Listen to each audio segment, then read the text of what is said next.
Ladies and gentlemen, thank you for watching this video. Today I have a very exciting topic to share with you guys. I am going to invite someone to tell you how to prepare for a full marathon in 2 weeks' time.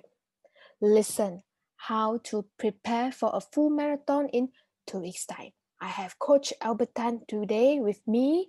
Coach Albert is a founder and a coach of Vibrant Running Club. Besides running, he used to coach Dodgeball Malaysia team, and he is a former head of exercise physiology department in ISN. Let's not waste any more time. Let's welcome Coach Albert. Hi, Albert. Hi Jess, how are How you? are you? Good, I'm good. okay. I just registered myself for 5 kilometer for Standard Chartered virtual running. I'm very excited Uh, now. Good choice, good choice. I will always tell people to start from five first. Yes, five is a Okay. good start. Slowly but surely, yeah. Yeah, But yeah. today our main topic is about how to prepare for a full marathon in 2 weeks' time. Okay. Okay. Well, we don't Yeah. normally do this because in the past years before this COVID pandemic, we always get to know the date of full marathon like in few months Yeah. ahead. Yeah, And then correct. we'll start preparing. But this time round is very different.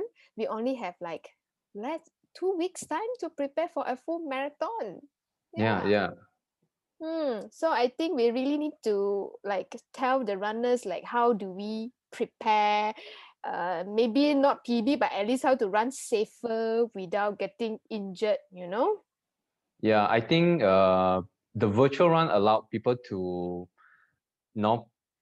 prepare in a different way. You can take advantage of what you are good at, Mm, the timing, the venue, mm, and the way you want to set up your water station and your nutrition strategy, because everybody has the choice to decide how you want to set up your whole this strategy kind of thing, right? exactly. Yeah, you no longer need to like wake up 2 a.m. in the morning.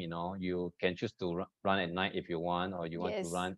Yeah, then if today is cool weather, you can choose today's based on like better weather, less humid kind of condition, or you run a smaller loop with frequent water station, whichever you like. No, I think it Yes. changed the way you run marathon right now. Yeah, but Yeah, surely we still have to train for it. Yeah, if you are yeah, yeah, physically not fit, and then it's still dangerous for your body. Yeah. yeah. Okay, so I will go in straight to the today's topic, right? Yes, So I'm can't gonna wait. share you with the screen. Okay. So this is more like a shortcut, how to prepare for full marathon in 2 weeks' time. Oh. Okay. By right, actually, there is not really a shortcut. It's just to make sure that you are slightly prepared with less damage to the body and also mentally, Mm, because there's a lot of possibility going on, especially when you don't know what everybody's doing, right? exactly. You're not the if I'm not the head coach or I'm not the coach who provide the program, then everyone have a different method, which I Mm, will share in a while. And you need to think like, okay, what do I need to do for this group of people? What do I need to do for another group of people? So for today's topic is I will cluster them into three main category. mhm. Actually, it's a lot. It's I think it will be, if I look at all the criteria, it can break down. In the past, I only have 5 or 6, but from the way how people train, I can say there will be more like 10 types of Mm, people who train differently, and mm, the way they prepare it will be very shocking. So I go into this.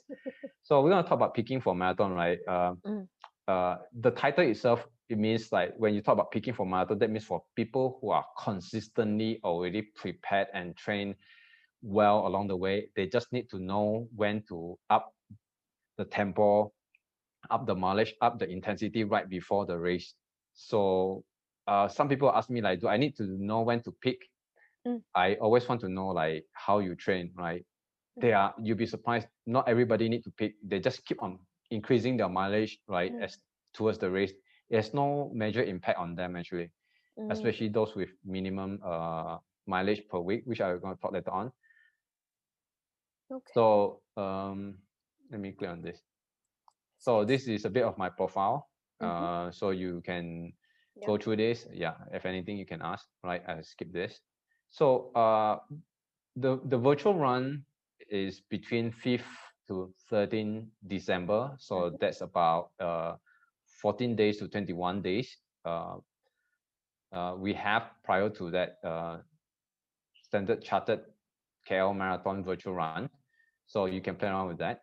And for that, it's only how should I say? It's only logical for me to talk about tapering and peaking for marathon with that amount of weeks left.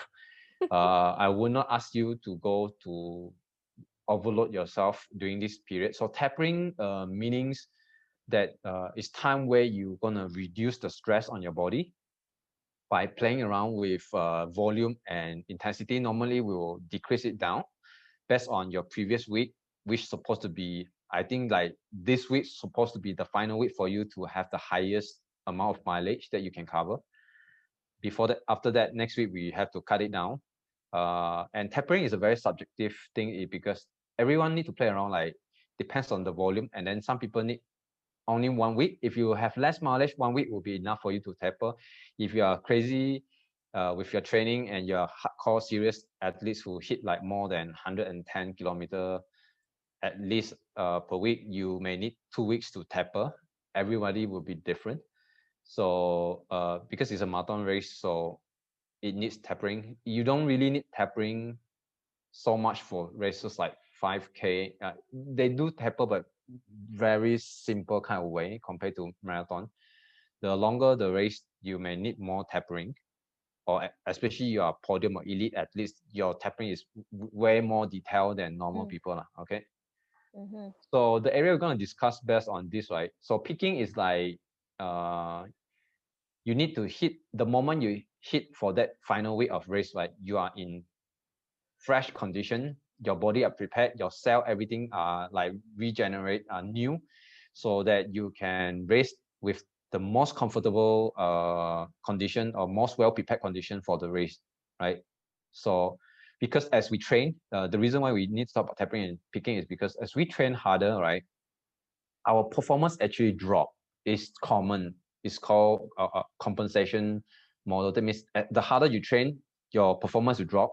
And then if you have enough recovery, your body will adapt and become stronger. And then you push again. And then initially you feel like, oh, I'm getting faster. And then as you keep pushing, do you feel like a bit like moody? You feel like normal. You feel tired.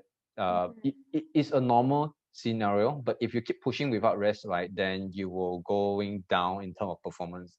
So that's why we need taper and to peak, because more training doesn't mean you get fitter actually, especially when you train harder. So we need this. So area to discuss, right, is like normally before we provide programs, we always ask, we need to know like if those people are doing this like just for the sake of fun, for health, or to complete before the cutoff time, which I think for a lot of people it's not fun because the cutoff time may be fast. And to run out for health is like you run at your own pace, you feel comfortable, but then at the same time you are chasing for the cutoff time, right?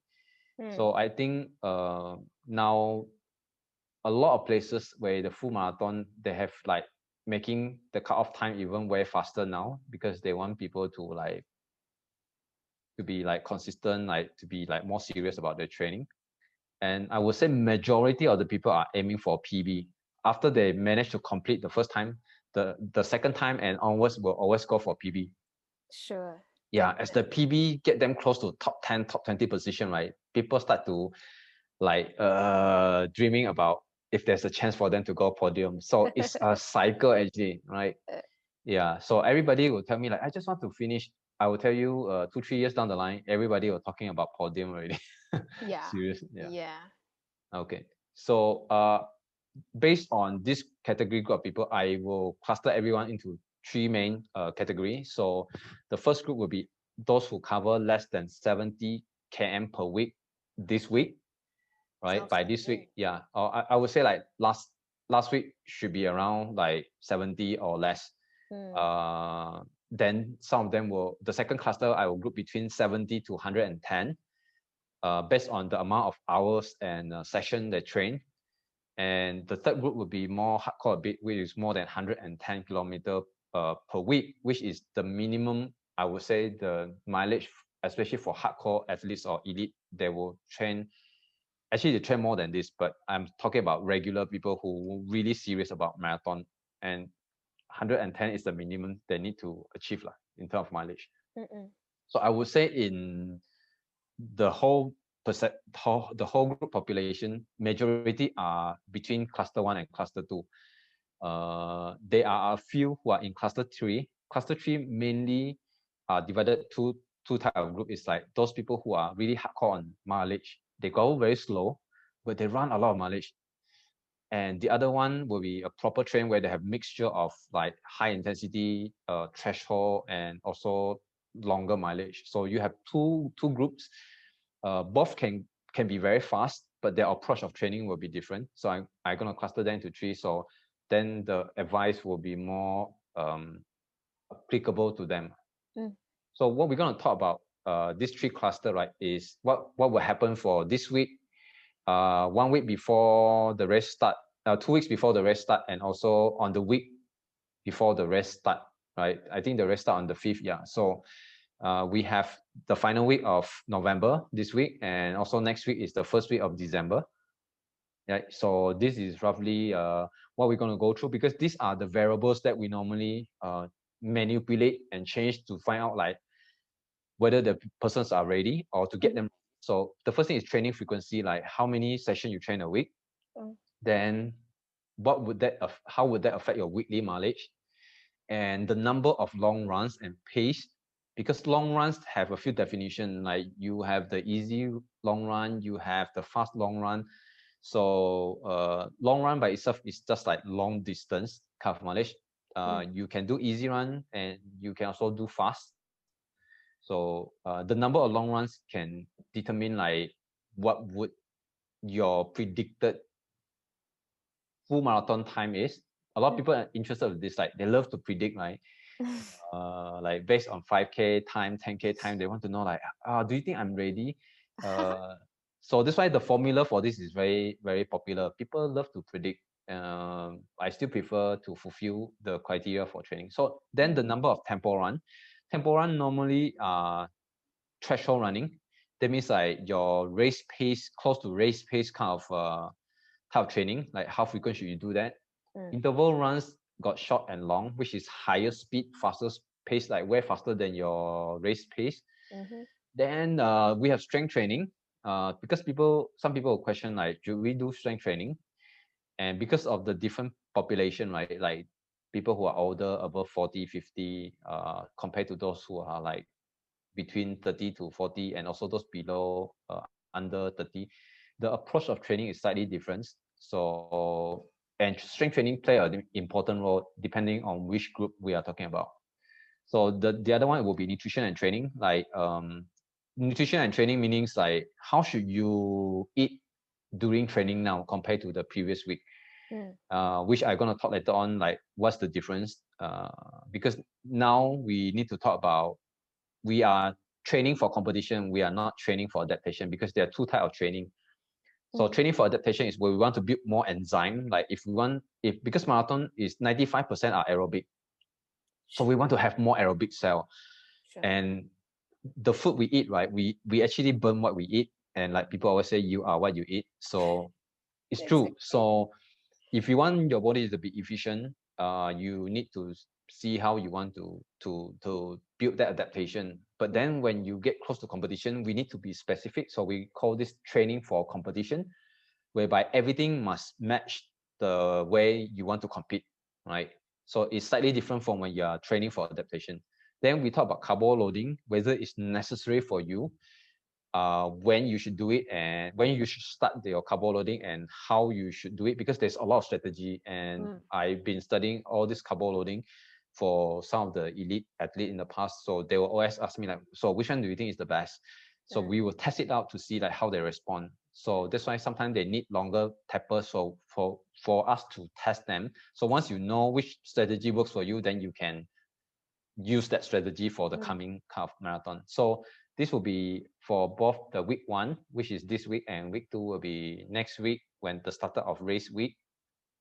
Yeah, so those about it. So one of the things I need to talk about is the limitation about giving such an advice to people is that everyone train differently. So if you want to give the right recommendation, right, you really needs to know the training background of that person, right? So I give you an example, right? When we talk about the under 70 km, some people train 5 sessions a week, and you'll be surprised. Some people only train 3 sessions per week. Each session they only cover like 5K to 10K maximum. So that is like 30K. And they will come and ask me like, so how do you think I need to prepare for my full marathon? Actually, I want to tell them like, actually you should not go for marathon. You'll be torturing yourself. Too bad, Yeah, registered but already. yeah, registered already. So I personally will pull off. I will DNS. DNS. Yes, I will DNS. I will not take the risk. Uh, it in the past, there's a lot of this type of things happen to elite athletes. Not because they are not ready.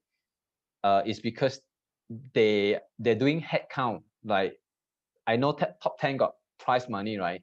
And in the past, we can register on the spot rather than register early. So when we were there, and I will see people start counting the heads like, oh, I don't think I can beat this guy. And then I got 10 guys already. Wow. I will quit this race. I'll go to the next race, right? When no people. That's how they DNS in the past. Okay. Yes. Okay. Yeah. So yeah, they're very particular because it's a small pond with a lot of fish. Why don't you go to a bigger pond with less fish, right? So that is the strategy in the past. So I'm gonna go through this now.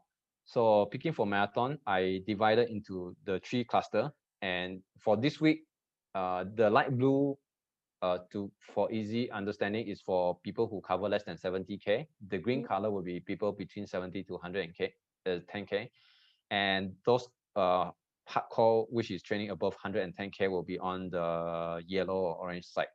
So we talk about mileage, right?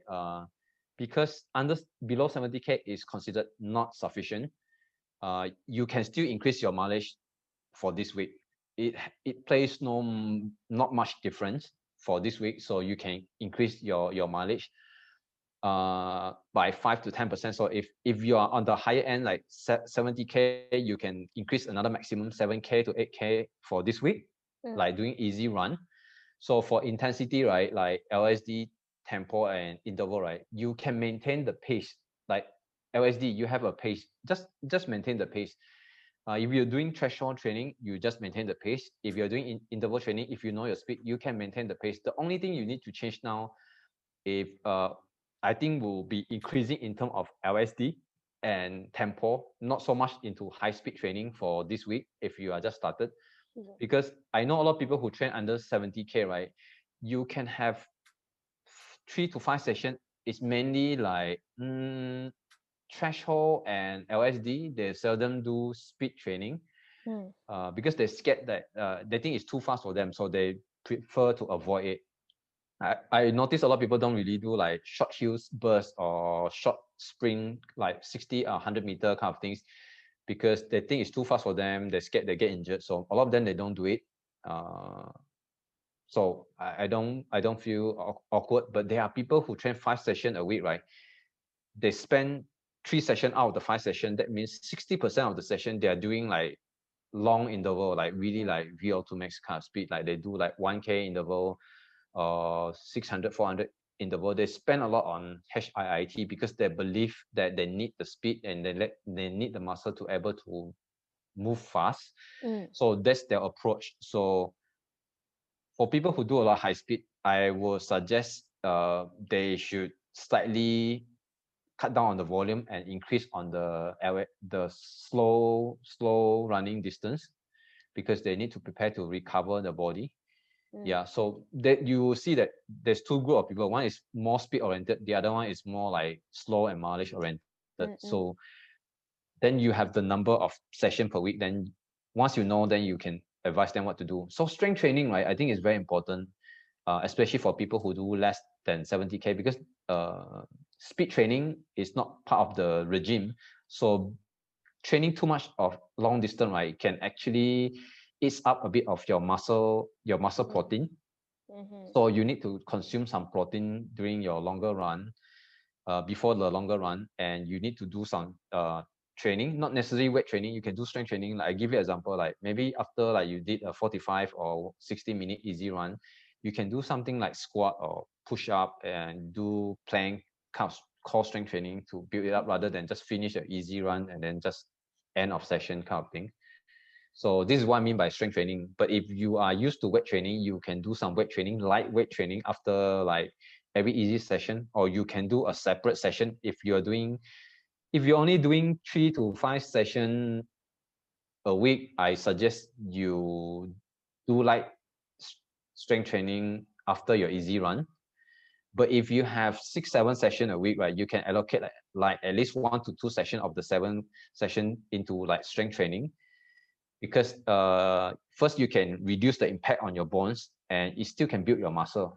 So it does help with your endurance a bit in terms of sustainability for the muscle to go for longer distance. So that's why I recommend to do 2 to 3 times of lightweight strength training or weight training for this. Albert, I have a question. Will you Okay, yes. recommend a runner to combine strength training session and running session on the same day? Yes. On the same day. Okay. There's a word for this we call concurrent training. Okay. There's 3 types of concurrent training. The first type is you do the strength training first, and then you go and do your easy run Immediately. Yeah, maybe because you still need to go outside, and then before you can find a suitable place and start running. So you normally, because your strength training is not very heavy, it's kind of like easy, but you do more repetition. Yeah, like you can do until like 20 to 30 reps kind of things in one shot kind of things. So then you can do it fast, and then you still can go out and do your easy run. So the second type is after training. So after you've done your easy run, and then you go and do your strength or weight training, which is lightweight. The other type, there are people doing this where they split their easy run into 2 half or 3 half.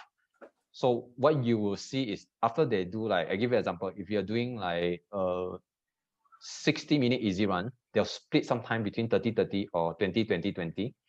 So what they did is after 20-minute run, they'll do push up, sit up, burpees, and then they continue again, right, for another 20 minutes. Yes, there are people doing like that. So the 3 got different adaptation, right? Depends on what you want. Personally, in the past, if I want to lose weight, I will do strength training first, and then I go and do easy training, easy run. But if I want to build the muscle and make it stronger, right? So you need hormones changes. So I normally, for most of my clients, I will tell them to do resistance training after the easy run so that it can boost their so-called testosterone level. Okay. It has proven research. Yeah. The one that did in the middle also have the same effect. But I prefer to do it after the easy run, because to do it in the middle, right, it's like, yeah, it's another level of mind torturing kind of training.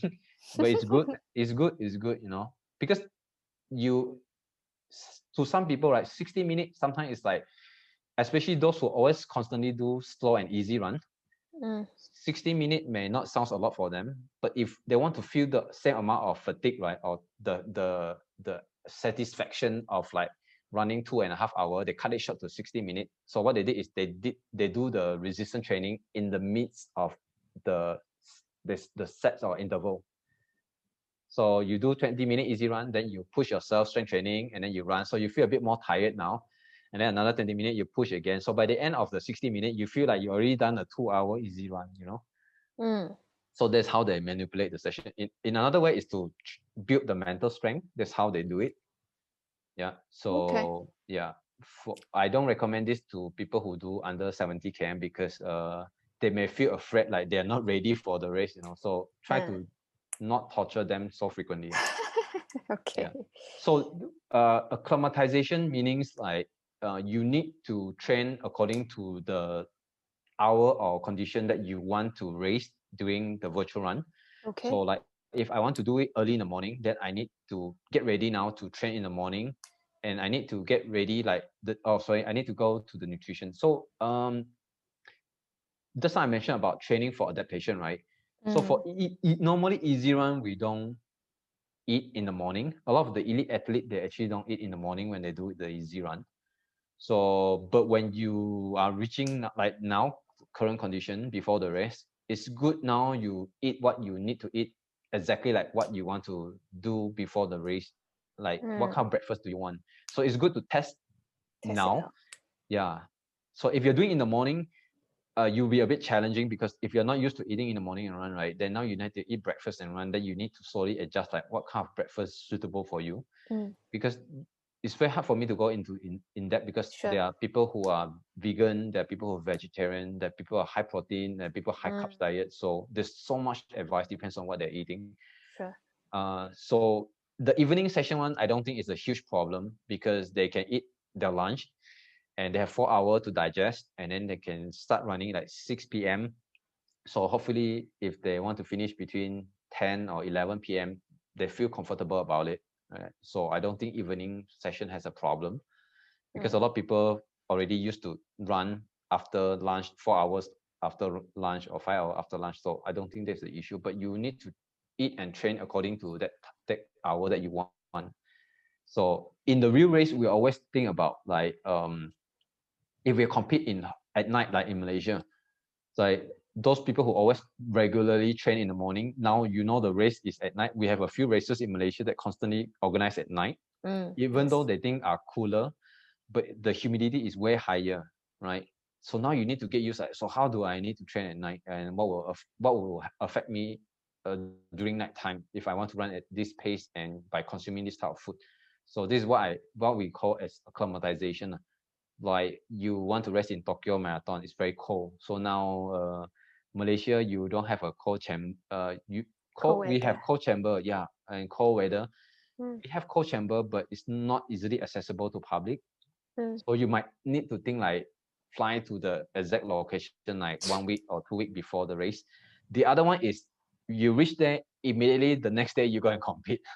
So the body will not shock for too long, Yeah, it's the same thing for altitude. It's the same thing for altitude. Sure. Right. So this is for under 70K. So for race week, you need to drop your mileage by 10 to 30%. 30% is more on the higher end. So if you're doing 70K and you add another 10%, so that means this week you'll be hitting 77K. So if you cut down by 30%, right, that means you only remain with like around like 50 plus K. This is inclusive of the race day mileage. You have to add you're supposed to exclude the race day mileage out of this actually. So 50K or 40 plus K leads to your marathon race, right? That is still a lot for certain people, but actually it's not quite taxing if they're only doing easy training. So plus the 42K, I think that week, the race week, you will total cover about close to 80 plus K. So yeah, you will see it progressively increase. It actually doesn't matter to those who are doing less than 70K. Actually, they're not taxing. If they're doing more on mileage, but if they do a lot of speed work, that makes a slightly difference. So intensity for tempo, LSD, interval still maintain. You just have to cut down on the volume, right? Sure. So strength training you can do 2 to 3 times a week. For this group, like I said, do the easy one after your easy run, not too heavy. Yeah, the goal is just to make sure the muscle sustain and not break down a lot, but you have to consume protein before you do the strength training. So yeah, same, eat before workout. You need to train your body to eat a few hours before you run already. Everything exactly like the same, like what you want to race. You can also eat in between like the workout, try to see like how your body respond. When I say eat, right, mostly will be like power gel kind of thing or the sports drink. I actually don't really recommend this, but because of the way they prepare, right, it's very crucial for this group of people. You need it. You need it. Okay. Yeah, because they don't train enough for adaptation, so now they need external support on this if they want to continue finish. So acclimatization is the same thing. Train the same race time. So this is for the under 17K. The only difference between this week and next week is just the mileage difference that this week you still can increase, next week you can cut it down like by 10 to 30%. 30% is the higher end, like 70K. So if you're only training like 50K or 30K today, maybe you just decrease by 10%.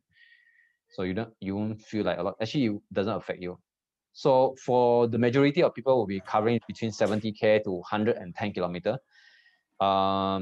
They can increase by 5% more this week, or they can just maintain, because like I said, it depends on are they more speed oriented training, or they are the mileage, slow pace mileage kind of training. If you're slow mileage, right, you still can increase a bit, but if you're speed, right, I suggest you maintain, because you don't try to stress the body too much. Okay. The speed across all these category is the same. It's about maintaining your quality but cut down on the volume, in terms of summary I would say. So across the group is about the same. What will be different will be the strength training. For this group training, I would suggest you do 1 to 2 times a week, because they already do a lot of speed training. Supposedly, if you are someone who do a lot of speed training, right, you don't have to do a lot of strength training. Why? Because when there's a research published about elite athletes, they actually seldom do strength training, Oh. The reason is because they did a lot of speed training, which is almost equivalent to like 3 sessions in the gym already. So if they continue to do it, right, they can choose one, but they will not do both together, because it will put too much stress on their bone and the muscle. Definitely. Yeah, so that's why you look at the above 110K, right? I put that optional. You can choose. Yeah, you can do like super lightweight, but not kind of like moderate or heavyweight kind of things.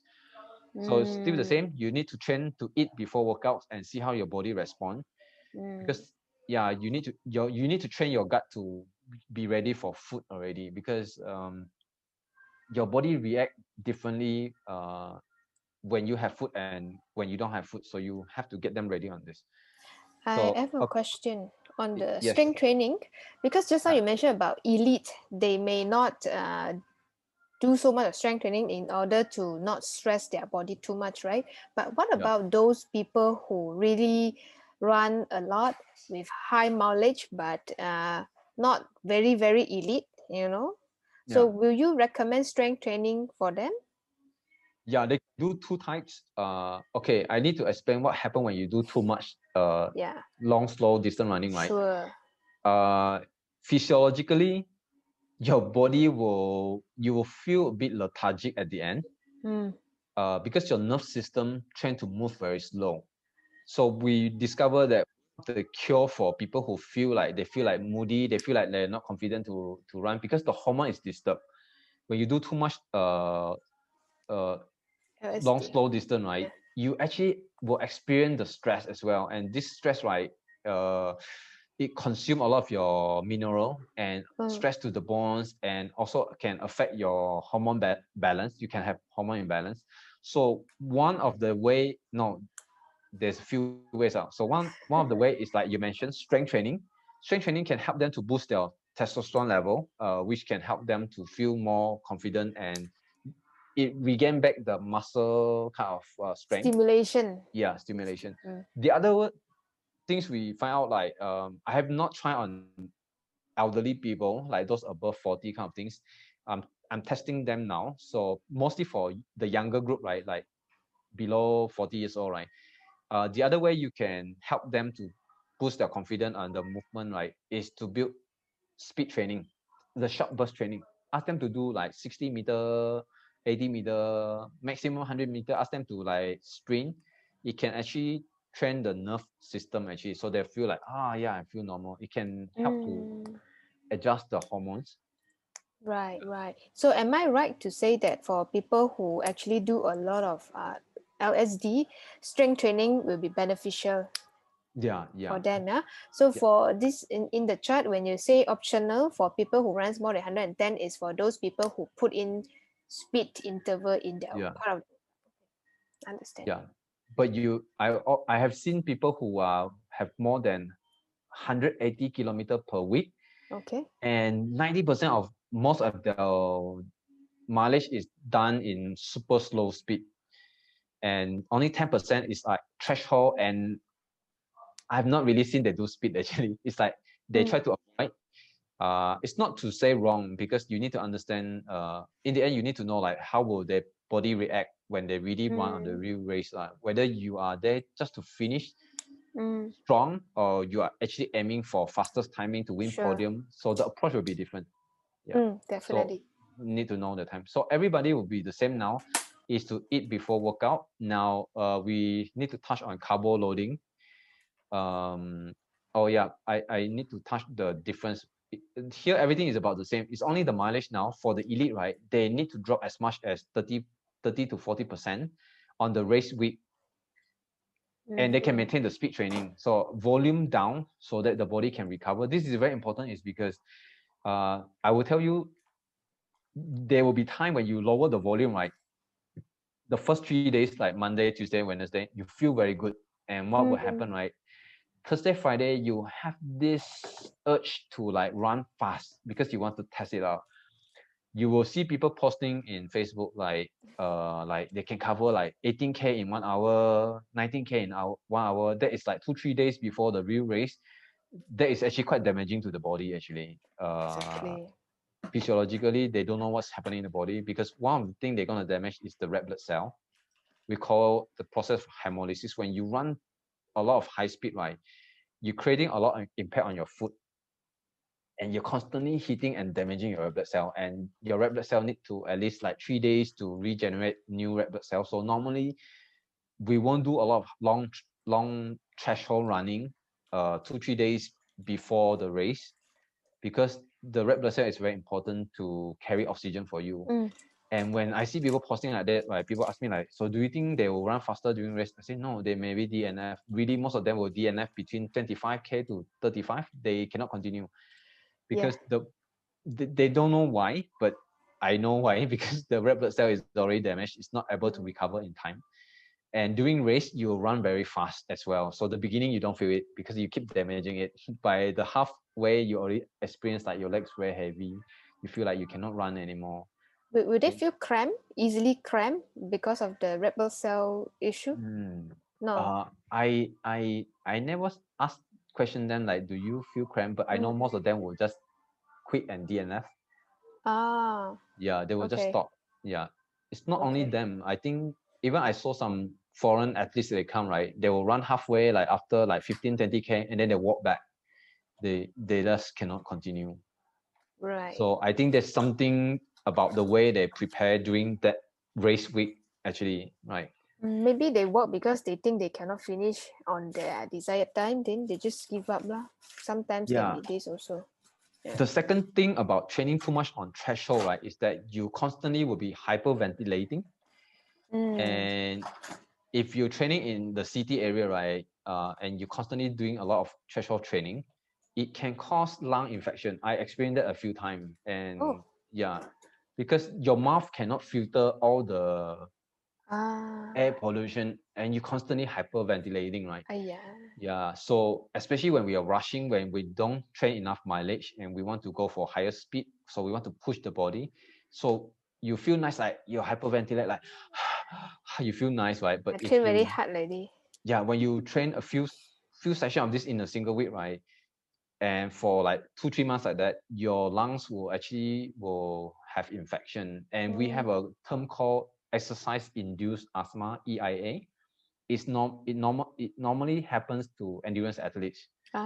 Yeah, because especially those highly motivated athletes, because they push very hard. Yeah, so we need to like watch out for all these sort of things. Yeah, especially even raining, some people will like want to go high speed. Like after rain, you can have water moisture enter into your lung, and you can water trap into your lung, which is another bad thing as well. So understand this is like you need to be cautious, like the timing. So if it just after rain you feel like running, just go slow for now. Don't go for too hard on that. Or you can switch to nose breathing to filter the air. It's a different approach actually. Yeah. So hyperventilation also has been proven that it can damage your brain cell. So you are less tolerable to more high intensity of pain or kind of things. So yeah, so those are some of the things that can affect the run, especially the week before the race or on the race week itself. So carbo loading, right? A lot of people ask me like, I seen some people like they do carbo loading the day before the race. So what carbo loading means is that you need to deplete your muscle so that it enter into a starvation mode. So when you load the body, right, the body can even store way more glycogen than before. Glycogen is the sugar stored in the muscle and the liver, but the mainly are in the liver because the muscle cannot store the glycogen for too long, which is glycogen means the combination of all the sugar chain together, it form a muscle glycogen. Because like tonight you eat, after 6 hours your muscle glycogen will go very low. That's why in the morning before the race you need to eat to load your muscle. But the main purpose of carbo loading is to load the liver. The liver can produce free sugar if you allow more glycogen to be loaded inside. So the way that you need to do this is to deplete it first, so that it turn into a starvation mode. So then you load again. So normally what the elite will do, right? I will straight away go to the most common strategy they use is that, like this week, starting this week, they can start to do more high intensity and threshold training. In a way, they will like try to push until like they deplete their muscle glycogen and liver glycogen, and then they will eat high carbs diet to store it back. And they will constantly do the last cut off time. Normally, they will do until the 4 days or 3 days before the race start. So that means for next week, the cut-off day will be like Monday, no, Wednesday. So you still have Thursday, Friday, and Saturday, right? Before the race day on Sunday, if you plan to do on Sunday. Normally, I know you have 5th until 13th December, so it may not be on a Sunday, it can be on Tuesday. You just make sure it's 3-4 days before the race. And what the research show is that the following 3-4 days, or even if you do easy run, the body can still continue to load. Yeah, so you need to load, you need to incorporate like quite high intensity inside to deplete that thing. So for those who train under 70 km, right, when you do LSD slow running, the muscle, the liver don't really load a lot. So carbo loading don't really like effective on your training routine. Your type of training doesn't allow your body to load. Even if you finish training, you want to eat a lot, right? It doesn't load a lot actually. Yeah, so it does load more than previous because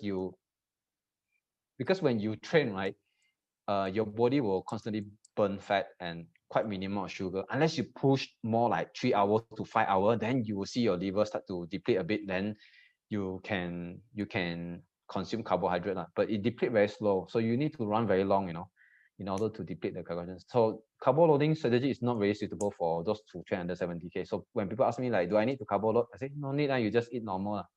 You only train 3 days a week. What carbo loading you want to do? Right? But you can eat your normal meal. It will still load your liver. That's the maximum you can load actually. Okay. Yeah. So only the elite more than 100K, when you incorporate speed training, the carbo loading will be effective for those type of training. Okay. Threshold and interval training, but the rest is not very effective. So that's about it for this.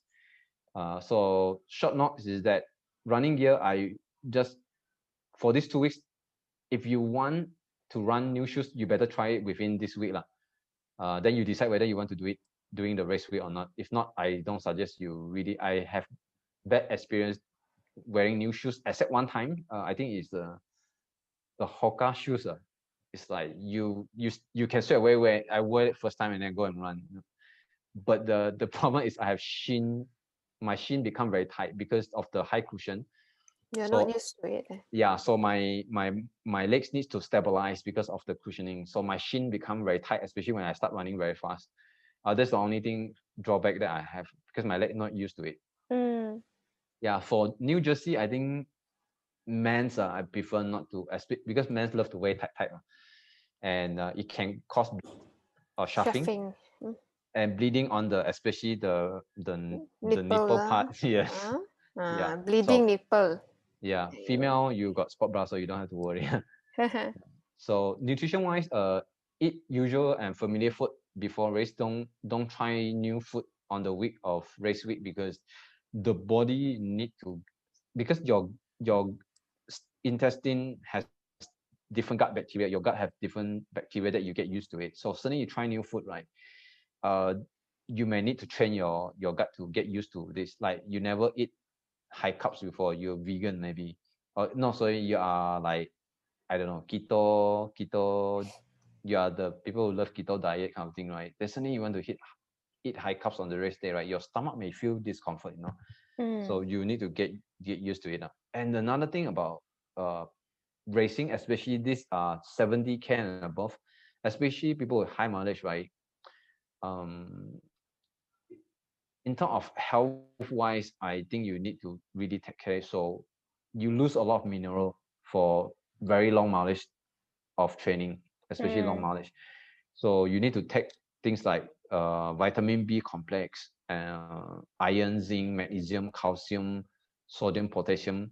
Because when you cramp your legs and you feel like you lost energy, actually it's not true. Most of the time is you're lacking mineral, because minerals are the one that regulate your body activity, not really the carbohydrate or protein and fats, right? So when you body produce a lot of heat, you sweat a lot, you lose mineral a lot, and that's affect your running actually. So for those people who are training less than 110 km, right, I really do suggest you carry some small bottle of water and some salt water with you before you run along with you, so you can drink whenever you want. But that is for real race. So now virtual running, right, you can run shorter loop. Now you can set up a table and prepare all your whatever things you want. Favorite food. Yeah, favorite food. Yeah, you can eat watermelon halfway. You want to eat durian, but I don't suggest that. But yeah, you can do whatever you want within. Yeah, you instead of doing like 3K, normally the water station is every 3K. So sometimes you may feel thirsty, because some people may take like half an hour to reach 3K. Some people only like 15 minutes. So if it's a real race, I will ask people to prepare sodium water and mineral water, small and maybe like 50 ml, 60 ml, just to rinse the mouth and drink a bit along the way. If not, then for now, I think you can put on a small table on the side, which is your checkpoint. So you maybe do a 1K loop all the time. You can drink whatever you want, but just don't drink too much. I really prefer you go a bigger loop, because if you come back, right, you keep drinking, yeah, you'll be overhydrated, and it can cause osmosis, where like your red blood cell and can burst, also turn into hemolysis kind of thing. That's why a lot of people who collapse, right, they actually, a lot of them are drinking too much water than not enough water. Actually, research has shown that most people who collapse, they heat stroke, and also because they drink too much actually. Oh, too much. Yeah. Okay. So for training workout, like I says, maintain everything. This week you can increase the mileage for this week, and for race week, just cut down on the number of high intensity and threshold training. But the good thing for people who are doing high mileage, right, you can test more threshold this week, but not the race week. This week, you can push like 2 or 3 sessions between 45 minutes to 60-minute threshold running if your fitness allow. This is for the above 110K kind of group. The rest, you can just do one session, will be more than enough. Because the goal is to maintain consistent speed until the end. So you're not going to train your body to move like very fast. So you don't have to worry so much about threshold and high speed training. So yeah, just reduce the volume of high speed training for those who do a lot of high speed training. This is for those who are doing a lot of high speed training. So that's the short notes on picking on it. The most important thing is you need to start to feel good about your body at least 3 days before the race. If you don't feel good, right, you need to constantly drop your volume and intensity already. Yeah, definitely. Yeah, so that's my advice. So yeah, thank you for me. So that's all. So if you have any question you want to ask, you can ask. Okay, if you have question, you have to turn off the screen sharing function, Albert. Okay. Okay. Sorry. So if you have question, you can put your question in the comment section, and then we will look at it, and then hopefully Coach Albert can answer you lah. Because there are quite a number of question. It can be technical in terms of running. I may not be answered. Yeah, because I'm more into a running injuries kind of topic. Yeah. Okay, so we hope to see you guys again. Again, thank you for watching. Thank you, Albert, for your Thank you. time Thank you, and your Jess. Thank you, everyone. information. All right. If you like our videos, feel free to share with your friends. And if you think you want to know more about carbo loading, about sports nutrition, how to train correctly, feel free to put your comments in the comment section, or you can ask Albert. Hopefully next time in future, who knows, maybe we'll make more videos for you guys. Yeah, Yeah, okay. sure. Okay, All right. hope to see you guys again. Bye Okay. Bye bye. Thank bye. you.